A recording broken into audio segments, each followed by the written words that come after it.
Assalamualaikum warahmatullahi wabarakatuh. Hai sahabat pintar, jangan lupa like, komen, dan subscribe-nya ya. Selamat menonton. Oke, bismillahirrahmanirrahim. Assalamualaikum warahmatullahi wabarakatuh. Selamat siang teman-teman semua. Kembali lagi dengan saya, Fitria Dewi Sulistiono. Hari ini saya akan sedikit menjelaskan tips-tips untuk mengerjakan tugas akhir ataupun skripsi ya. Dalam hal ini adalah skripsi, terutama untuk mahasiswa saya di Farmasi Unpad. Oke, di sini saya akan menjelaskan review penelitian sebelum review beberapa penelitian yang sudah dilakukan oleh peneliti lain gitu ya.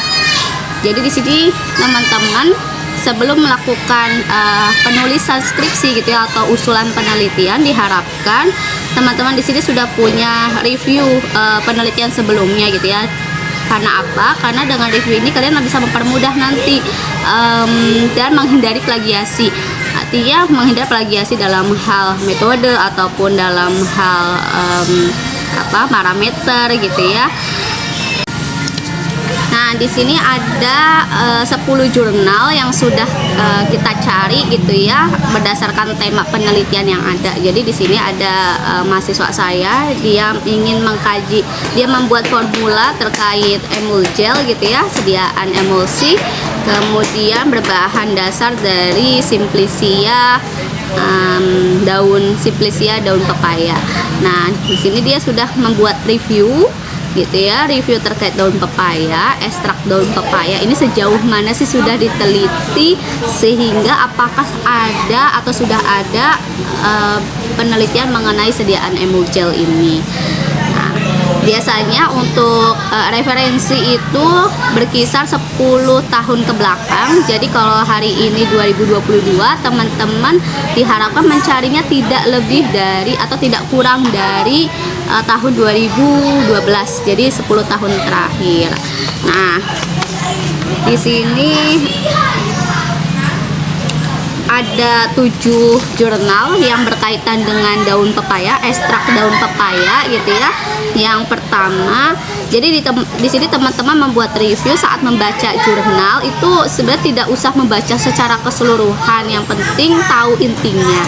Nah, biasanya saya meminta mahasiswa untuk membuat kolom-kolom gitu ya. Kolom pertama itu nomor, kemudian nama jurnal atau nama jurnal bisa diganti dengan penulisnya. Kemudian yang ketiga adalah metode ekstraksinya. Ini buat teman-teman farmasi gitu ya yang berkaitan dengan ekstraksi. Kemudian pelarutnya, yang keempat bakteri gitu ya, terutama buat teman-teman yang mengkaji atau menganalisis terkait antibakteri pada ekstrak tumbuhan gitu. Jadi di kolom yang keempat ini bakteri yang digunakan apa, di kolom kelima jika dia sediaannya dalam bentuk apa, kemudian kolom keenam itu ada konsentrasi KHM gitu ya. Jadi KHM yang digunakan atau yang dihasilkan dari peneliti sebelumnya itu berapa gitu ya. Kemudian yang selanjutnya itu ada konsentrasi LDH-nya berapa dan zona hambat yang dihasilkannya berapa gitu. Nah, nanti teman-teman kalau belum paham terkait KHM, apa itu KHM dan apa itu LDH, nanti di video selanjutnya saya akan bahas terkait apa itu KHM dan apa itu LDH. Itu ya. Jadi ada berapa? 1 2 3 4 5 6 7 8. Ada 8 kolom. Tahun kolom yang ke-9, yang ke-10 tadi Simplicia sudah gitu ya. Artinya, nah teman-teman ini hanya memasukkan datanya saja gitu ya. Contohnya di sini ada mahasiswa saya menulis yang pertama itu nama judul gitu. Judulnya di sini uji aktivitas antibakteri ekstrak etanol daun pepaya terhadap Propionibacterium acne gitu ya. Jadi bakterinya P. acne, kemudian Simplicianya memang pepaya karena dia penelitiannya terkait daun pepaya. Nah, Metode ekstraksinya di sini maserasi, kemudian pelarut yang digunakan adalah etanol 70, kemudian bakteri yang digunakan P. acne, dan konsentrasi KHM-nya di sini 5%, konsentrasi LDH-nya itu 20% gitu ya, optimumnya 20% dengan zona hambatnya adalah 19 mm.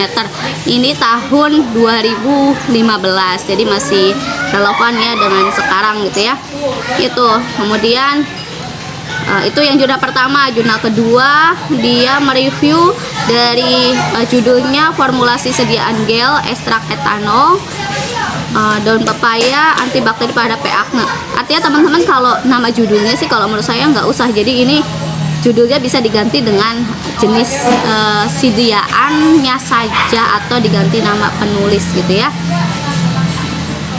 Judulnya bisa di skip, jadi hanya poinnya saja nama penulis pertama dan ataupun sediaannya. Kemudian metode ekstraksinya di sini sama, maserasi, kemudian pelarutnya etanol 96%. Ternyata kita bisa tahu nih, jurnal yang sebelumnya itu pelarutnya 70%, sedangkan jurnal yang kedua itu 96%, walaupun sama-sama maserasi dan sama-sama menggunakan bakteri P. acne gitu ya.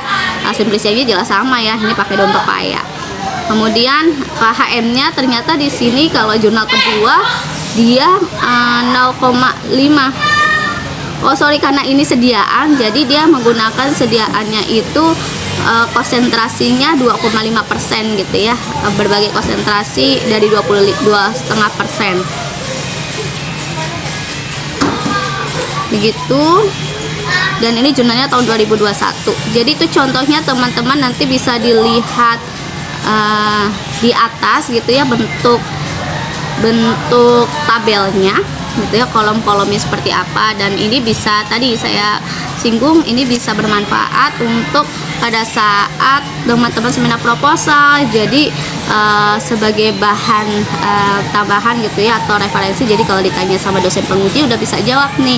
Kemudian dari sini pun kita bisa menerka pembaharuan apa sih yang bisa dilakukan oleh teman-teman di penelitian kalian. Kita tahu nih 10 tahun terakhir ekstrak kalian tuh sudah sejauh mana, sehingga kalau mau penelitian lanjutan baiknya itu yang belum ada tuh apa gitu ya, pembaharuannya apa, dan menghindari plagiasi juga. Nah itu ya teman-teman, sekilas cara pembuatan resume atau review penelitian, beberapa penelitian di 10 tahun terakhir, tema yang berkaitan dengan tema penelitian kalian. Terus gimana Bu kalau misalkan bukan tentang antibakteri, penelitian saya bukan mengkaji tentang KHM atau LDH? Nggak apa-apa, teman-teman juga harus itu membuat review ini, membuat review atau resume ini gitu ya. Nanti yang membedakan adalah kolomnya mungkin bukan bakteri gitu ya, mungkin makanan, misalkan fermentasi produknya itu apa yang sudah dibuat, kemudian parameternya. Jadi teman-teman kan pasti sudah tahu ya, kalau kita mau penelitian apa sih parameter yang ingin kalian kaji itu. Nah kolom-kolom ini sebenarnya adalah parameter penelitian kalian. Jadi kalau misalkan bukan berkaitan dengan antibakteri, maka parameternya apa nih yang kalian kaji itu sebagai kolom-kolomnya. Dan parameter ini sejauh mana sih peneliti yang lain sudah melakukannya, begitu ya teman-teman. Jadi nggak masalah walaupun bukan tentang antibakteri, mau tentang kosmet, mau tentang farmasi klinis, ini sih untuk farmasi ya, mau tentang farmakologi, kimia farmasi, itu lebih baik membuat resume 10 penelitian 10 tahun terakhir gitu ya, yang berkaitan dengan tema teman-teman masing-masing, ataupun dari orang sosial ataupun prodi yang lain pun bisa gitu ya. Ini salah satu cara, tips and trick untuk mempercepat proses tugas akhir kalian. Oke, dari saya cukup. Terima kasih, semoga bermanfaat. Wassalamualaikum warahmatullahi wabarakatuh.